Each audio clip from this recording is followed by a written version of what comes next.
Hello again. Welcome. I am so excited to get back to Vivian. It has been ages and she is my favorite. I'm still trying to read ahead in her diaries. So many of them, but she is my favorite. I wish I could meet her. Anyway, if you've noticed, this is not my hair. I got this wig a little while ago,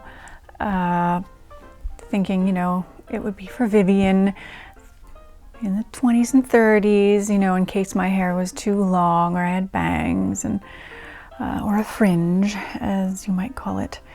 So I actually haven't worn it till now. So this is the first day, the first time. Tried to brush it nice. It's funny, and it's not like how I thought it would look somehow. It looked longer on the mannequin head, but I don't know, let me know what you think. It's just very dark brown.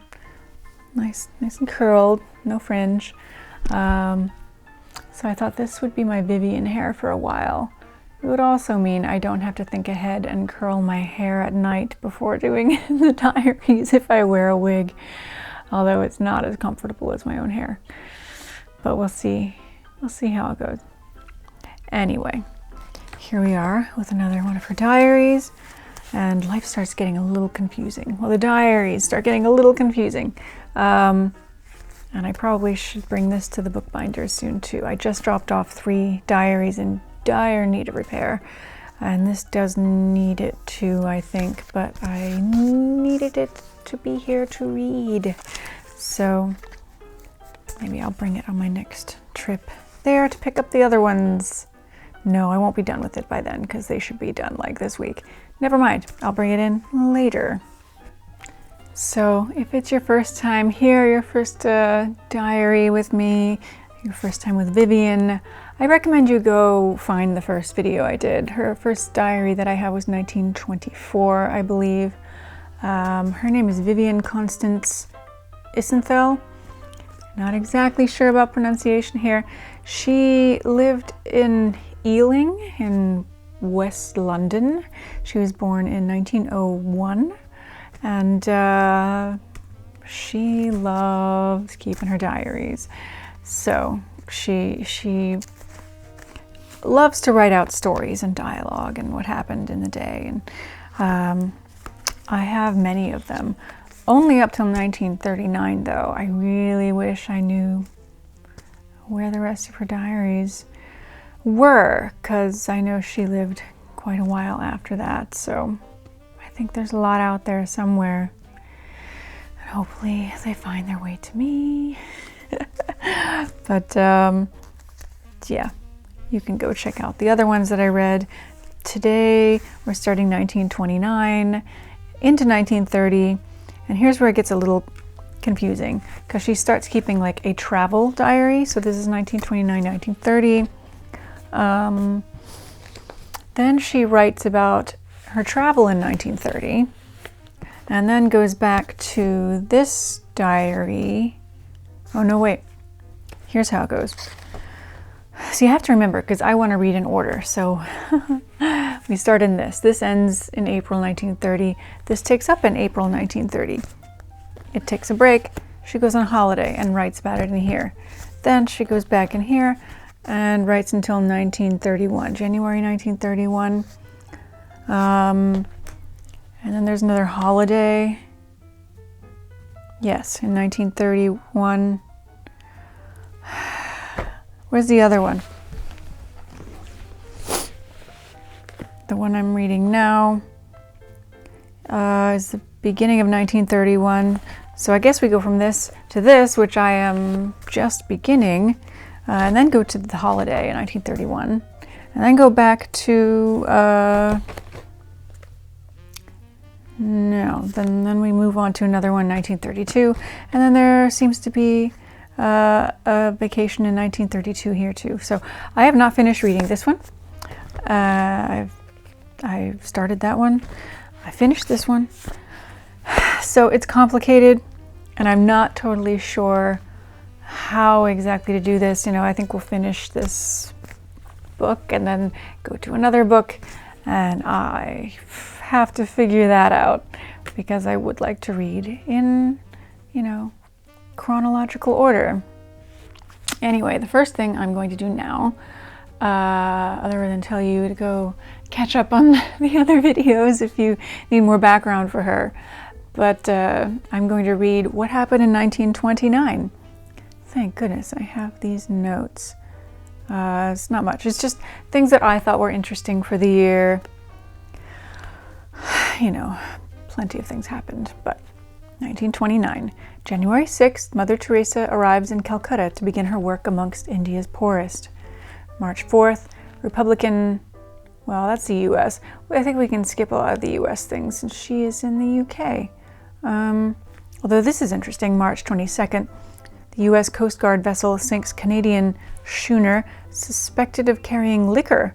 Prohibition stretched from 1920 to 1933, and this still blows my mind that it was 13 years. I didn't even realize it was such a huge period of time up until recently. It's mad. It's mad.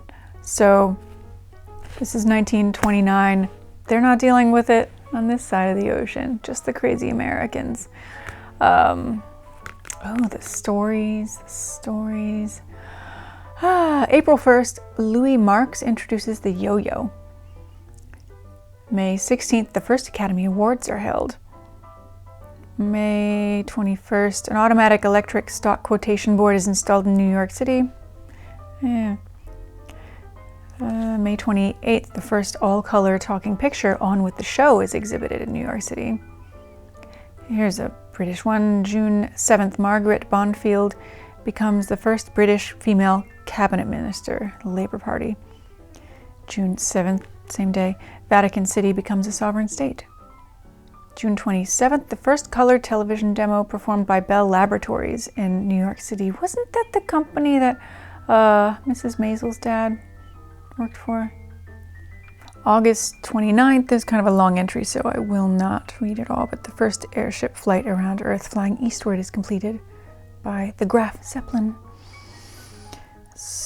I don't feel like this right now.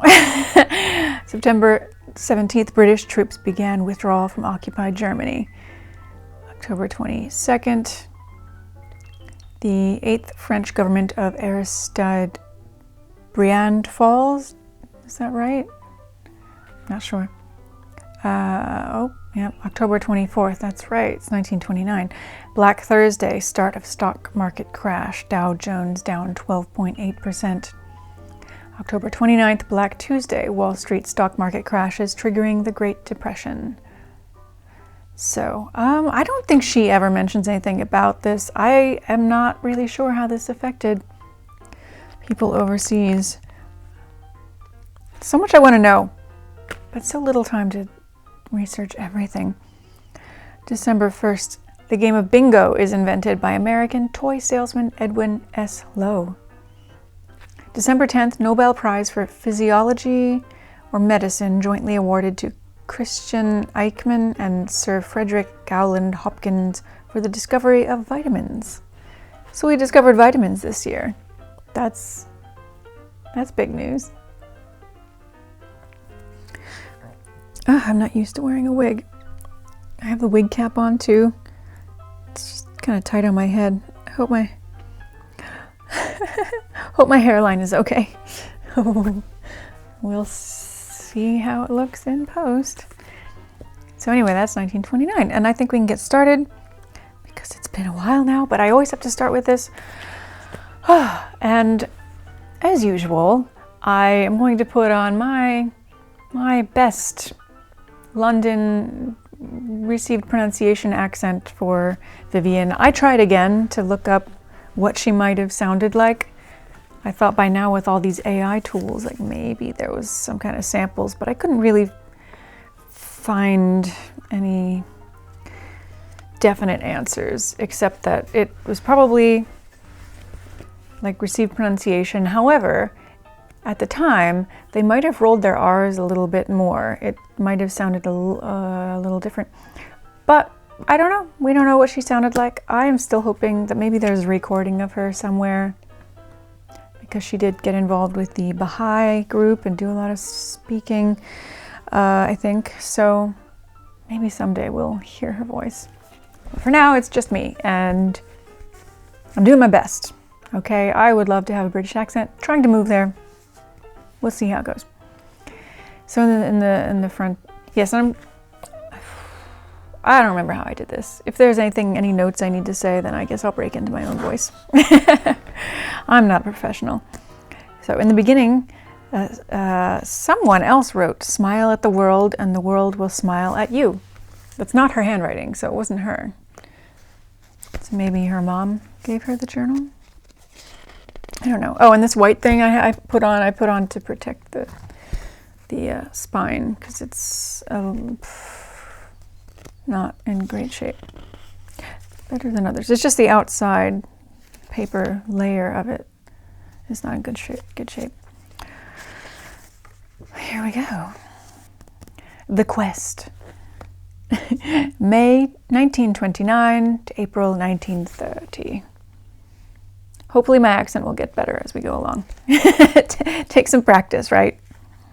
Vivian Constance Isenthal.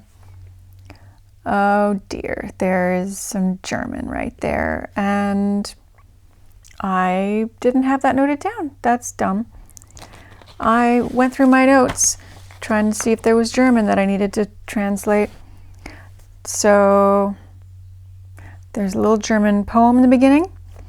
I am going to get that translated for you, and I will share it over there, and then maybe read it if I can in the next video. I'm sorry. I completely missed that. It's been a while since I read this one. All right, so on this page, she's got names of friends, but she says characters already upon the stage at the beginning. And she has a list of names like Eva, Trixie, Freckles, Dolores. And then she has new characters and actors in order of their appearance. And some new names. These names, some of them have last names, and these names all have last names. So it's interesting. That's really helpful if we want to try to look any of these people up. I have tried to look some people up, but haven't had a lot of luck. So, well, I will keep searching. Oh, by the way, I am back on Ancestry. I got a discount code and I'm back on for the next 6 months. So, yay. Here we go. Let's see. Summer term, 1929. Handwriting. The worst of the new term's beginning. The exam is over. I am jolly thankful, though I won't feel satisfied till I see that I have passed. Nobody felt happy the first day. We mooched around to begin with, and then dribbled into the library to try to work, a futile effort. I consulted the boys about the possibility of a maths class. Somehow, when Crow and Puzzlo are at the table, who is this? Puzzlo? Don't know. Are at the table. I always avoid Crow's eye and seem to ask Puzzlo the question in an apologetic way. Why on earth I do that, I can't tell. Perhaps I loathe Puzzlo. Puzzlo? And so I fear him. But it is really the last thing I mean to do, to be abject and humble to that silly fellow after the telescope incident. I'd really avoided Crow so far, but Clutterbuck was genuinely pleased to see me, and his brown face lit up in a welcoming smile as he saluted me in military fashion after the manner of an old acquaintance. I retreated in some confusion to go back moodily to my solitary spot, when a whisper, "Vivian," came clear after me, and Dolores hurried up, all smiles. She sat with me for a while, and then went to fetch some other girls for lunch. John sprang up and beamed on me, but did not remember to shake hands. Also, Trixie had chatted to me for 10 seconds, as Gwen and Gwen, spelled Gwyn and Gwen, had all tried to talk to me when I arrived. That was all very jolly, and I feel grateful for my girlfriends. At least I am not the sort who, because she tries to have a good time with the boys as well, is loathed by the other members of her sex. I got no chance with Weissman. I lunched with Dolores, and she had got me a place where I had a view of Crow. Our eyes encountered just once, and we, neither of us, flicked an eyelash. Arrived at Cassie's lecture. After sitting with the boys in the library, I found Freckles. Cassie just gave us an easy lecture, and we stamped and giggled most of the time while I nearly fell asleep. Tom looked very tanned. Freckles went home then, but I took the head of the table, and the rest of us sat down to...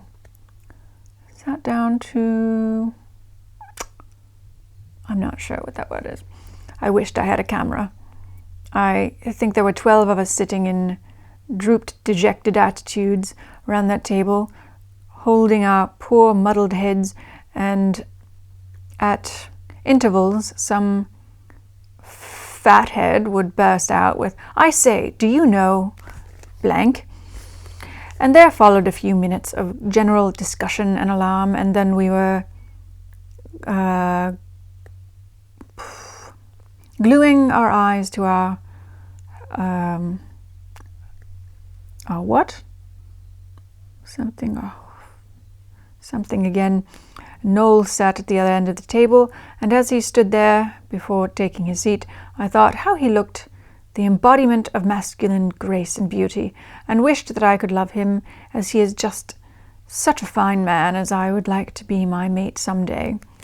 His face was burnt to a wonderful red-brown, and his changing eyes glowed blue, while his hair was a ripple of light brown, and his whole body sang out its song of clean, healthy youth.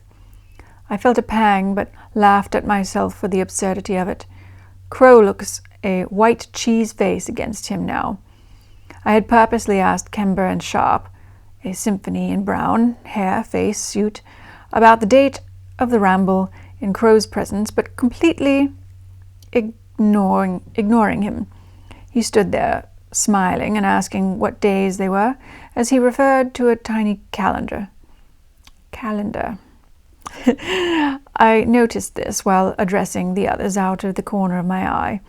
So then I turned and said, as contemptuously as I could, "But you don't like walking, so I suppose you won't want to come with us." But it was hard to look him straight in the eye. He did not answer this thrust, but I merely parried with further questions, and is evidently bent on coming. He did not answer this thrust, but merely parried with further questions, and is evidently bent on coming, if he can manage it, even though I asked whether we would be back by 8. I said, "Oh, you can leave early if you want to. There's nothing to prevent you." Nevertheless, I felt it was silly of him, and that he is giving himself away. I will watch for further developments, but I won't ever go over to him for a chat as I used to. Well, the afternoon dragged on, and then I suggested tea and asked who would join in the pot.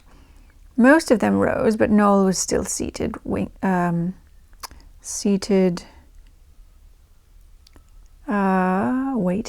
I'm not sure. I especially bent over and, stooping, asked him to join us, and he agreed. He is usually snobbish, so I had thought he wouldn't join that awful crowd.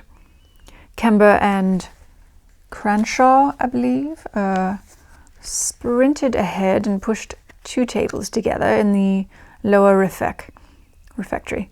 Then we were soon seated there, each with a plate of cake, and Hogwood had the tea tray on my left. Noel and Pearson sat down the far end with something tea, while Kember, Clutterbrink, Cranshaw, and I had the tea poured out for us. The sugar bowl went the rounds and was refilled twice. Also milk and water had to be fetched again, and Kember pretended to pour some on my head. Hogwood ended up by drinking the remainder of the milk out of the jug. I was triumphant at having accomplished the fact of a something tea party in the lower, even though we were just under half full number only. I hope we get some more, and I have scored first this term before Freckles, apart from the vacation maybe. Today we had our dreaded exam. Freckles in the desk in front of me grinned over her shoulder as Bates took up his post on a chair beside us, one of the end rows. By screwing my head round, I could just see Wiseman. I caught his eye once in this way. I kept well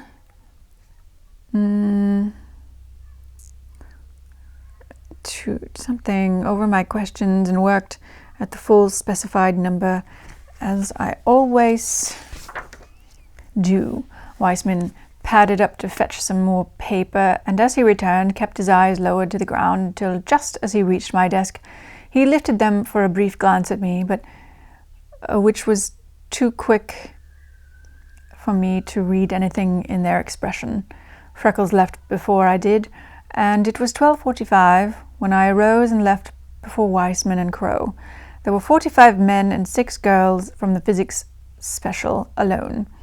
I lunched with Eva, then found my other half, and we went out into the steps where we consoled a few second years for the afternoon's paper. I met Wiseman coming out. Again his eyes were lowered until he gave me a quick side glance, and I endeavoured to smile. Freckles and I trotted along Tottenham Court Road, consigning our maths problems to hell, or rather to the middle of next week as far as I was concerned. We surveyed the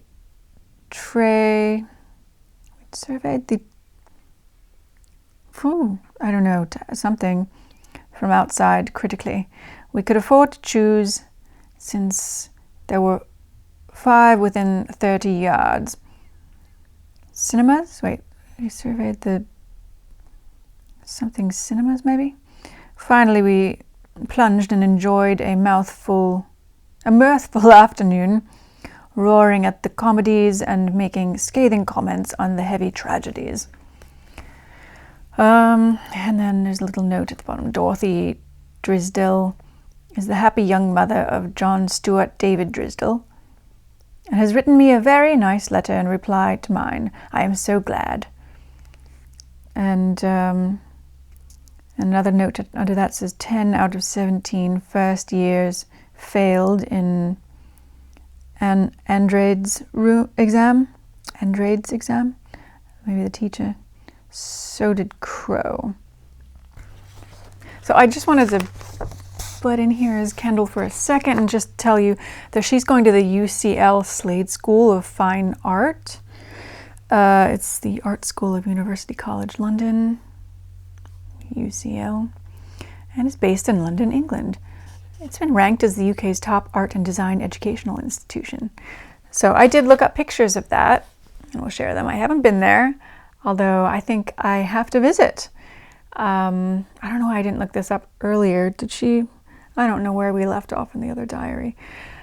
And I think I am missing one or two somehow. I think she lost one. But yeah, so she's going to this art school.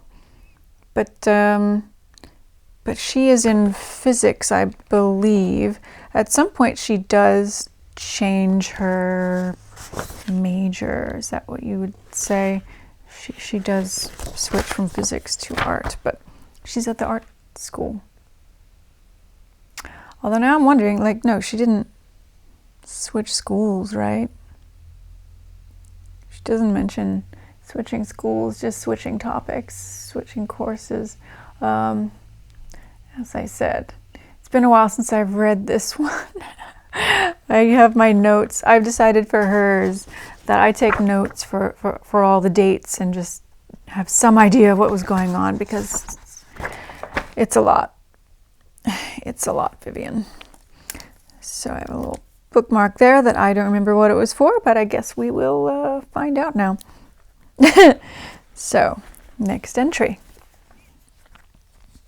WUS at home. I actually don't know what that stands for. I don't know if that is something. Oh, yes. It could have been the Workers' Union Society or the Women's University Settlement, which was an organization that worked to support women's education and social reform, particularly in urban areas. Settlements like these were community-focused institutions providing education and support to working-class people. So I am not really sure what WUS means in this case, but it could be that one. May 2nd, 1929. Once again, the WUS were to the fore of the great day of glory. Freckles and I had invited 6 men between us, but knew of only 3 who were coming, and even then only 2 of those turned up. I met Cowley at Paddington, and Hogwood got in at Baker Street. Freckles was robed in powder blue and silver, which fell in flattering points nearly to her ankles, and in contrast to me, the dress swathed her right up to the neck, leaving only her arms bare. I guess I just marked pretty dresses for inspiration. My own white and silver dress was very low indeed at the back, and I wore my shawl whenever I was not dancing. In the cloisters decorated with pink and blue hydrangeas, we chatted with Hogwood and Clutterbuck,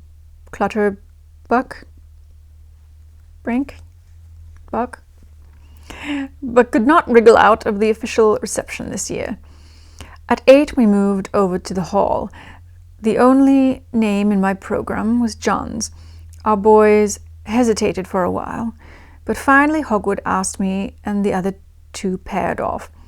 We had 2 dances in this way, and then, having first obtained Freckles' consent, I broached the point of dropping Mr. and Miss to Clutterbuck, with whom I was dancing. And so as we joined the other 2, we found that they had just been talking over the same thing, and by mutual consent we were now Francis, Geoffrey, and Haley. John fetched me for the promised dance, and Jeff took the opportunity to join another party he knew. John was not a good modern dancer, but was not as stiff as Haley, and even Jeff was not a good dancer. I had him several times in the evening, for when his full program had a space, he came to look for me each time and picked me up. They were nearly all spotlight dances that we had together. I told him how he seems like a brother to me. As we chatted about various things, as we always do, I told him I was now attracted to 2 men, not 1 alone. He said, "You know, I'm not a bit surprised at what you tell me. It often happens." But would you think I was being forward if I asked you who the second one is? I know one of them. The dance had come to an end, and I nearly wanted to clutch something for support as he said this, even though he said it very quietly and quite as a matter of course. "You guessed?" I stammered, and I didn't know whether to laugh or cry as he whispered, "Yes, I know it is Frank Crow." We floated on again, but I felt abstract, and he tried to console me and said that the boy had no evening suit, so that may have been why he was not there and does not come to dances. But it does not explain everything. John only knows how to play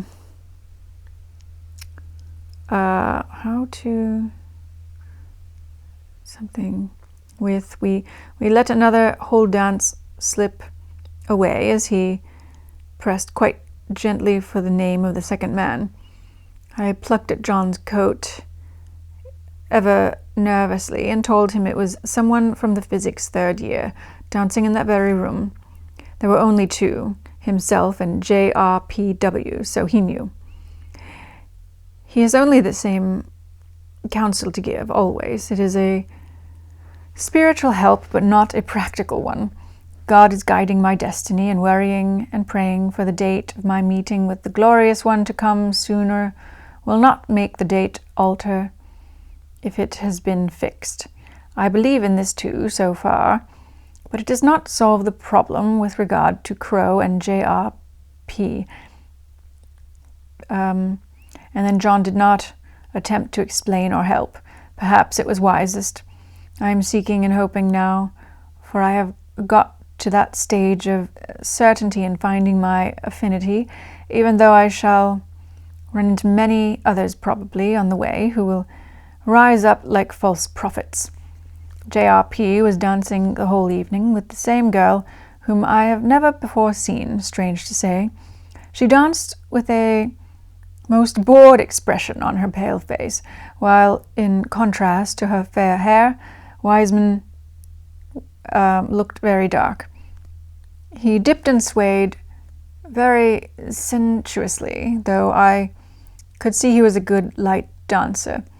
In the Paul Jones I had a motley collection, among them Bradfield and Robinson, I think, who both danced well. Freckles and I had supper with Haley in the corridor by old Frank's box, but Haley had to go home then after one more dance with each of us. His dancing improved in the end. Then I chatted with Captain Bailey for a while, and Cunningham picked me up. Jeff had completely deserted, though he grinned at me even when dancing or sitting out with other partners. Freckles had picked up a new beau who took her to the concert, so I was suddenly homeless. An unforeseen emergency. But now Ruth and Eileen had parked a merry crowd with Orchard in the middle of them. So I joined. I was introduced, but though Orchard always sat beside me and kept up a lively banter, he never asked me to dance. Eileen said after that he had not even asked her, and she was very hurt. He's in a funk over finals. John came again, and for the last dance, Bradfield rushed over again. I saw Jeff and teased him lightly. I really felt rather annoyed at his behavior, and he didn't even attempt to see me to the station. Freckles was taken home by her beau. Anyhow, Haley has asked us girls to join him with Buchanan and Kemba in a car ride on Whit Sunday afternoon and spend the evening at his house. Dad doesn't quite like the idea at Whitsun when there are so many cars on the road, but that is always a false alarm, and I want to go if possible. It is a humble beginning, considering my dreams, but it is a beginning and must not be despised. Now I only pray hard for fine weather and warmth next Sunday when we go for our ramble. I didn't congratulate Noel for his 21st birthday on the 4th, but then he did not really come near me all the evening. Only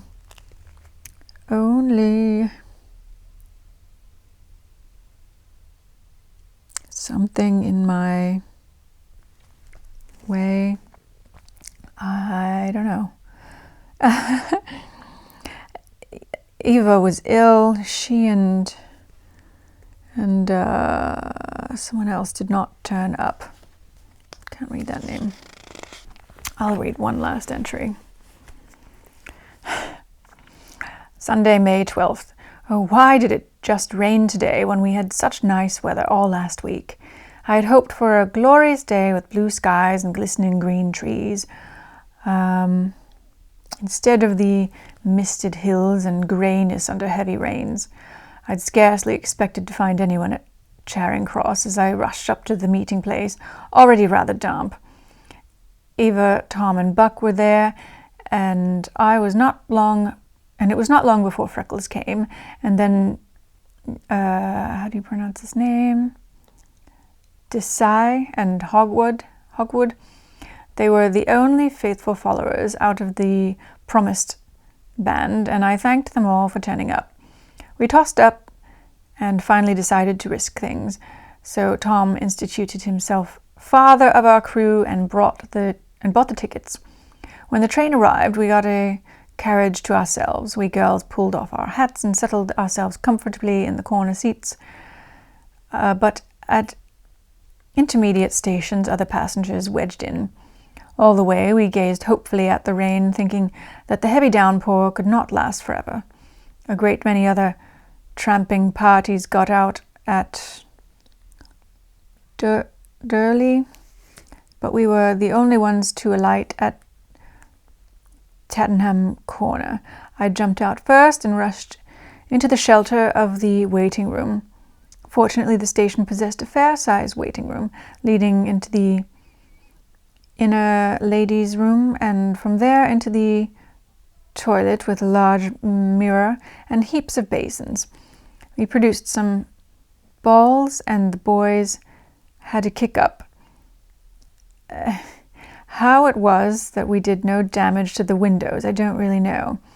Eva shivered and looked blue and rather severe, but Freckles and I were quite cheerful, and though we kept one eye on the window, we cheered the boys on. Finally, Tom and Eva walked out of the station yard, and we followed. But in that awful downpour, we didn't go far and turned back to the station again. The man at the booking office grinned as he saw us again. We settled down in the large waiting room and tucked into our sandwiches. The boys used pink, orange, and yellow timetable sheets as serviettes. Eva looked crosser and crosser and grew less and less cheerful. It cast a bit of a blanket over the proceedings. Buck passed round biscuits, and Haley produced chocolates and sweets. To get warm again, we instituted a cricket match. A chair between the two booking holes constituted the wicket, and the fireplace the other end of the pitch, and for a bat we used an old brush that we found. We girls had first innings and amused ourselves and the men. They had a majority of one on their team, but at the end of 2 innings we were 6 all.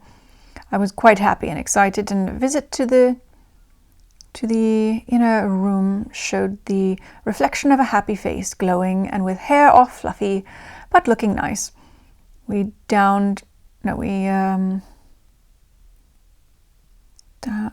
our clothes again and set out determinedly in the tanking rain. Dripping and splashing, we trotted out to anywhere. After walking a mile and being surveyed with curiosity by all passing motorists, we reached the grandstand at Epsom and something. Here we held a dripping consultation and spread the map out against the wall. As a result, we turned back again and ran along the race course back to the station. Freckles and I raced each other and then held hands and ran together. Then we took the belt of her sodden raincoat and played horses. As a result, we were both quite warm and cheery, though her stockings clung to her shin as if her legs were bare, and my hat was dripping down the back of my neck. Eva marched on rather forlornly and sullenly into the consoling Tom and Desai. I cannot pronounce his name. I don't know where this would be. Desi? I don't know. I don't know how to pronounce his name. I had to let the cat in. Where was I? Desi? Haley and Buck brought up the rear, singing lustily. At the station, we all entered together, and a car full of motorists surveyed our rosy, cheerful faces with surprise, and then flashed brilliant smiles at us. We inquired for the next train back to town, and having 20 minutes, pulled off our wet clothes. Buck dried his hair on a timetable, and Eva combed out Tom's hair. Both Freckles and I drew our conclusions from her demeanor. It does take some gumption to smile in the rain, especially if your appearance is about as awful as mine, and you are disappointed at the failure of a plan. But if you can do it, well, people will know they can rely on you. One dull person makes the whole party blue. We continued our cricket. My poor hat was seized and the boys flung it from one to the other. It is rather the worst for the expedition. We put the wet things on the rack in the train and settled ourselves comfortably. This time we were clever enough to sing loudly and keep out other people. Desai chanted an Indian psalm for our benefit, and then we fished our songbooks and took it in turns to sing solo verses. It was quite jolly. Freckles was lifted up almost to the ceiling, and then we had something for the ball. Again, Freckles was flung about. One thing, they don't do that for me. We made ourselves as respectable as possible and arrived at Charing Cross with a burst of song. Tom bought a paper to find out whether there was anything on anywhere, and we all trooped into a corner house and grouped ourselves round a big table. Tom ordered hot coffee and beefex, which let me get this right, it's like beef extract. Yeah, beef extract, a concentrated form of beef used as a flavoring or nutritional supplement. So yeah, coffee and beef extract. Not sure about this. And we sipped the hot stuff appreciatively and listened to some music. Then we walked out in the dirty rain of London town to the Alhambra. But that was closed, and so was every blessed cinema that we passed down Tottenham Court Road. We didn't care to wait till 6 o'clock for them to open. So Tom and Eva declined my invitation and went off together. And after further consultation in vain, Freckles, Buck, and Desai drifted toward Charing Cross, and Haley and I walked along Tottenham Court Road to Euston Square. Just as I came out to Ealing, the sun burst forth brilliantly, and the warmth was wonderful as I rushed home. Rushed home, cold and wet to change. Anyway, if Noel had come, he would have grumbled, and so would Jeff, I'm sure. So that's the end there, and oh my goodness, like, it's so crazy trying to speak in this accent.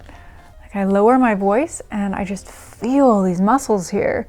This is a workout, but I probably should speak lower in general anyway. It's just bizarre how speaking in any kind of accent just really alters the muscles that you're using, like speaking French, speaking this English accent, speaking as Audrey, like they're all these different muscle groups. So I need a break now before I move on and do another reading, because that's sore. It's been too long. I'm gonna get a little vocal workout with Vivian, huh? All right, well, that's that. Guess I'll wear the wig for the next one, although it's getting uncomfortable. But my hair probably doesn't look so good now under there. Anyway, welcome. I hope you enjoyed our first day back with Vivian, and hopefully I'll see you next week. Ciao. Hey. Hi from the future. I just realized that I forgot to mention something. I always tell you about my Buy Me a Coffee page in the first episode of these diary readings, because the first episode is the only episode that is public on my YouTube channel.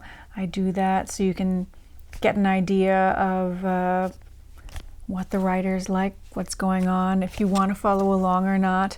And then if you do want to follow along, you got to click on the link below to the Buy Me a Coffee page, and it's a membership subscription. I've got a $3 level and a $5 level. There's honestly like not a difference right now, although I try to come up with some little digital perks for the $5 level, but it's mostly just to make it affordable. So however you want to support the project.